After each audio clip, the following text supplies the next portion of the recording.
तो ये है 90 डिग्री होल्ड। तो ये है 90 degree hold calisthenic combo move, जो हर स्किल्स के कम्बो में यूज़ किया जाता है। तो आज हम इसी को सीखेंगे। आपको यूट्यूब पर बहुत सी वीडियो मिल जाएंगी, पर उनमें बहुत से कुछ ऐसे स्टेप रह जाते हैं जिसको सीखते समय हम ये स्किल्स को बहुत लंबा ले जाते हैं, मतलब इसको सीखने में बहुत ज़्यादा ही टाइम लगा देते हैं। मैंने स्किल्स सीखी थी 1 महीने में। तो आज मैं अपना एक्सपीरियंस शेयर करूँगा आपके साथ। और अब इसके बारे में मैं पहले बता दूं कि जैसे हर वीडियो में सेम चीज़ बताई जाती है कि आपको पहले लीन करना चाहिए, फिर पसीडो पुशअप हो गई, ऐसे बहुत से मतलब सेम स्टेप ही सभी बताते हैं। पर इनके बारे में मैं कुछ एडवाइस देना चाहूँगा जो कि मैंने ध्यान में रखी थी, जिसकी वजह से ही मैं स्किल्स को बहुत जल्दी कर पाया। स्टेप आता है कि जैसे बताया जाता है कि पहले स्टेप में होता है लीन होल्ड, फिर होता है पसीडो पुशअप। तो मैं ये एडवाइस देना चाहूँगा कि पसीडो पुशअप होता है उसको स्किल्स के बजाय अपने वर्कआउट में ऐड करें, क्योंकि जैसे हम स्किल्स के टाइम वो चीज़ करेंगे तो हम पहले ही थक जाएंगे, फिर बाकी चीज़ करने के लिए हमारे पास स्ट्रेंथ नहीं बचेगी, क्योंकि अभी हम सीख रहे होते हैं। तो इसीलिए हम उसको साथ साथ नहीं कर सकते। तो मेरी सलाह माने तो आप उसको अपने वर्कआउट में ही ऐड। और पहला स्टेप होगा हमारा लीन होल्ड से। तो अब हम करेंगे लीन होल्ड प्रोट्रैक्शन ऑन। चाहूँगा कि जब भी आप लीन होल्ड करें तो अपने हाथों को ऐसे रखिए, ना ऐसे होगा, सिर्फ ऐसे होगा होल्ड। और दूसरी एडवाइस है, जब भी आप होल्ड करने जाए तो अपने ट्राइसेप होते हैं उनको अपने लेट से चिपका ले, क्योंकि बहुत से लोग होते हैं जो सीखते समय अपने हाथों को ऐसे ही रखते हैं, क्योंकि अभी आप सीख रहे हो तो उतनी स्ट्रेंथ नहीं है कि आप हाथों को दूर रख पाए।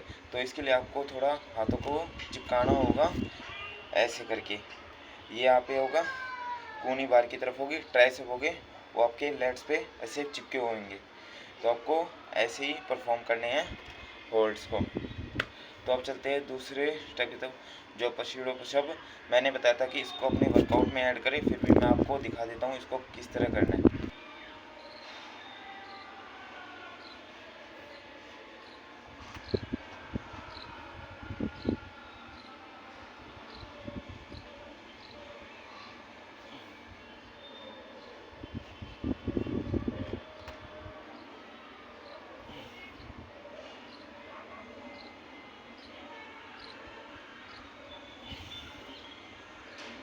थर्ड स्टेप आता है, वो होता है पुश प्लस लीन।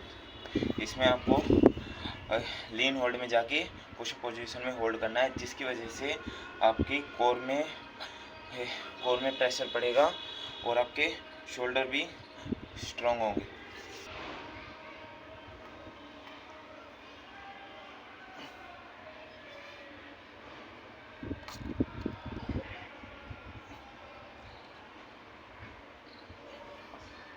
तो हमारा नेक्स्ट स्टेप होगा पुश प्लस लीन के साथ 1 लेग अप करना। प्लस लीन के साथ 1 लेग अप क्यों किया जाता है? ये इसलिए किया जाता है इससे क्योंकि आपकी इससे कोर मसल्स स्ट्रॉन्ग होती है।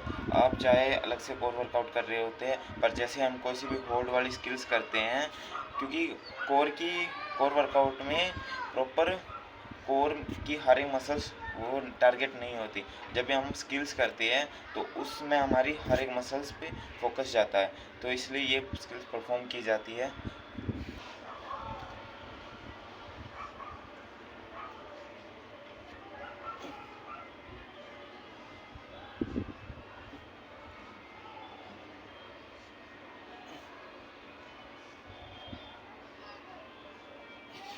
तो हमारा नेक्स्ट स्टेप होगा वो होगा हाफ ले स्ट्रेडल।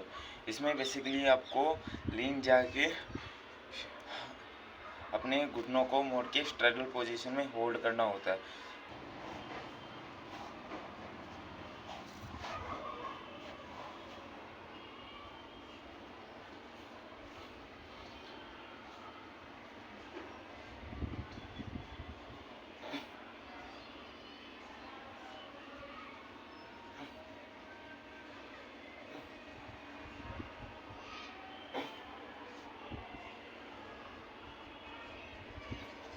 तो हमारा नेक्स्ट स्टेप होगा वो होगा हाफ ले, ठीक है, जो कि इसी स्टेप का वर्जन है पर थोड़ा सा अलग।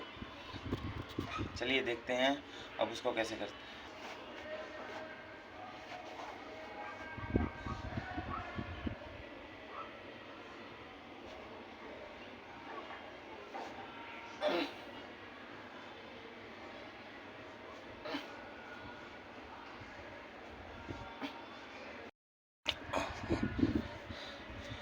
तो अगर आपने इतना कर लिया है तो आपका 70 से 80% काम हो गया। अब उस पर कुछ और स्टेप जो कि मेनली है, अगर आपने इतना कर लिया तो आपका 70 से 80% काम हो गया है। और इस वीडियो के लास्ट में मैं आपको एक ऐसी टिप दूंगा जिसकी वजह से आप इन स्टेप को और भी जल्दी कर पाएंगे। तो चलते हैं हमारे नेक्स्ट स्टेप की तरफ जो कि है स्ट्रेडल।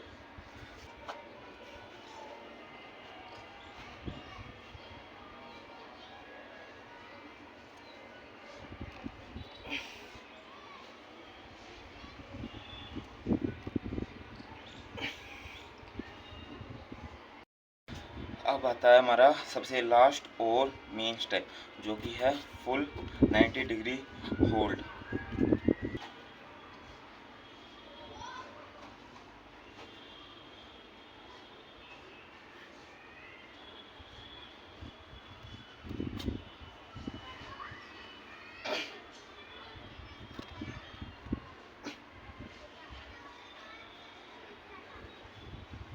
अब आता है हमारा सबसे लास्ट स्टेप जो मैंने बताया था कि मैं उस चीज़ को लास्ट में बताऊंगा।